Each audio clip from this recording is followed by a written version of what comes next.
inyo da guys. Naana po guys share sa inyo video guys. Lain na gid ni guys na una kay barkada nga katugi kay guto guys ba. Kung makita kalbo dahil katawan guys nya. Ingno pa din guys basta kalbo masamang tao. Dapat guys ang kalbo. Dili na ingon na naon guys. Palanggaw na na. Kay kun dili na sila di kita kaya guys kay ano sila gud ang kadala sa adlaw guys. Tanawa guys kung masidla ka sa adlaw ilang ulo di ba kay mag-reflex gad sa imo ba murag salamin guys ba. So ang imo na to na guys ang mga kalbo guys dapat sinakisa ng ulo. Kaya para mo matubuan pud og buhok bisan kamay ra guys pabis ka sa kilid lang mahimo lang og siyagi ba may buhok lang gud guys ba. Dili kay makitag kalbo dahil katawan dapat palanggaw na to na para amo gud na mao na gunang aton nya kuan aton nya permente makita ng mga kalbo pero palanggaw na nato na tira to na katawan hindi kisan lang ulo para matubuan buhok guys ba. So maora to guys nya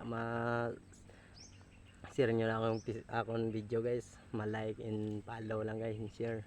So salamat dili ko sa kanya mga followers galida guys no, nga mga gwapo nga mga buutan guys, mga gwapo guys. So sige nyo lang guys, follow sa akon guys para masikat tagamay guys ba, makampras matang Ilyas guys ba.